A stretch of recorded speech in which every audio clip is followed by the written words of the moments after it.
Hello, I'm Estelle Bailey, the Chief Executive of the Berkshire, Buckinghamshire and Oxfordshire Wildlife Trust.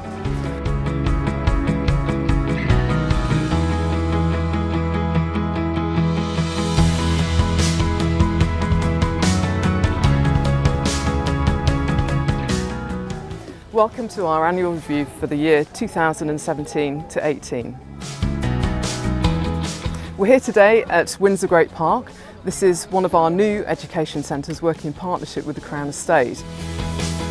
We're welcoming hundreds of new children every year to engage with nature. It's a fantastic opportunity for them to really learn about nature from a very young age and connect to it.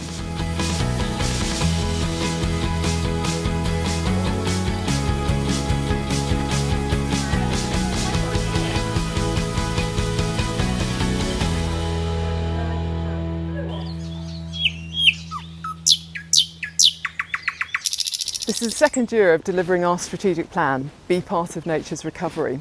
And thanks to the tireless effort of hundreds and actually thousands of volunteers this year, we've managed to work beyond our nature reserves.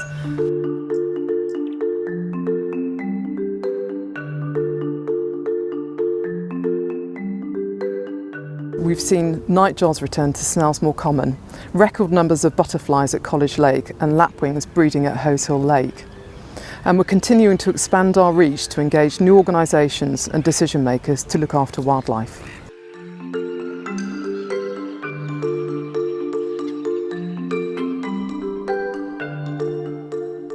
While the Brexit horizon looks challenging, we've been working with more organisations than we have done in previous years to get a better deal for wildlife. We've been working really hard with our local MPs and with MEPs to get them to understand the importance of nature, especially as we look forward to that new Environment Act next year.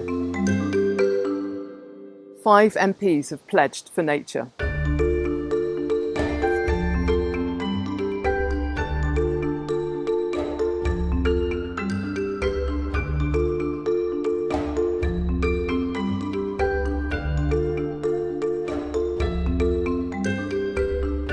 We all know that wildlife in our 3 counties is under pressure like never before. This is down to intensive agriculture, housing developments and large infrastructure projects. Thanks to the generous support of the Heritage Lottery Fund and of course our members and supporters, we bought 47 hectares of farmland at Duxford Old River. By buying this land, we've created the first ever nature reserve to span the River Thames and increased the size of Chimney Meadows to over 300 hectares, making it a huge haven for wildlife in West Oxfordshire. Oh, Duxford Old River, it's the most beautiful spot. I've been working at Chimney Meadows since 2003, and we've transformed the land over the river from what was commercial farmland to a fantastic array of meadows. And many times we've looked across the river and you can see a vast floodplain that's really remote and tranquil, and I can just see the potential for restoring this area in some way, letting nature lead and create a whole mosaic of wetland habitats here. Last winter we saw large flocks of birds, including lapwing and golden plover, using the wet fields of Duxford Old River. In spring, I joined some of our generous supporters on walks around the reserve, sharing our plans for the site with them.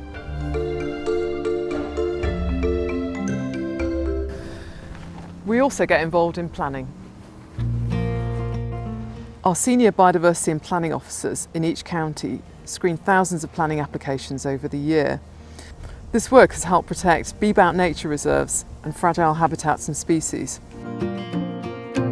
Across Oxfordshire and West Berkshire, we've continued to vaccinate badgers against bovine TB. And on top of all of that, we've had the new general data protection regulations to contend with. But there have been some amazing wildlife stories over the year. It was an excellent year for wetland birds at College Lake. Over 41 harvest mouse nests were recorded at Chimney Meadows. And this year we've been working to improve habitat for water voles and brown trout on the River Misbourne. we discovered there was a waterfowl population, and it's one of only 3 populations remaining in the whole of Buckinghamshire.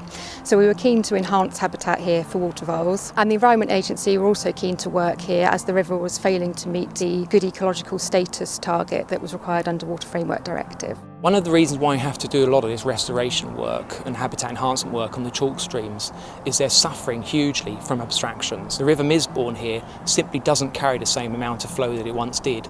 This river at the moment is over wide, which means that the flow is quite slow, which means that you get lots of sediment dropping out across the channel. By putting woody material into the channel, you're able to narrow it, increase the flow, and remove some of the silt in the middle of the channel, which can help with fish spawning. Flow diversity maximises number of ecological niches.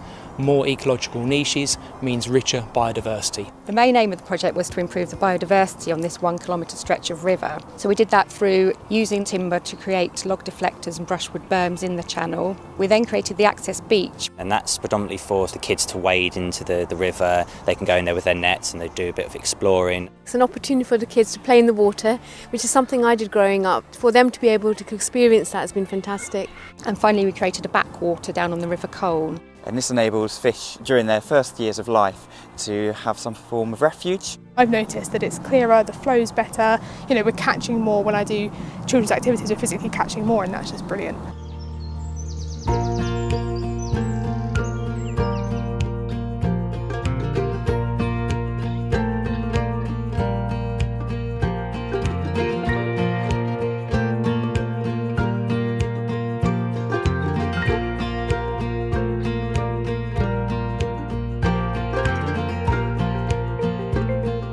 As you can see, it's been a great year for wildlife. We couldn't have done it without you.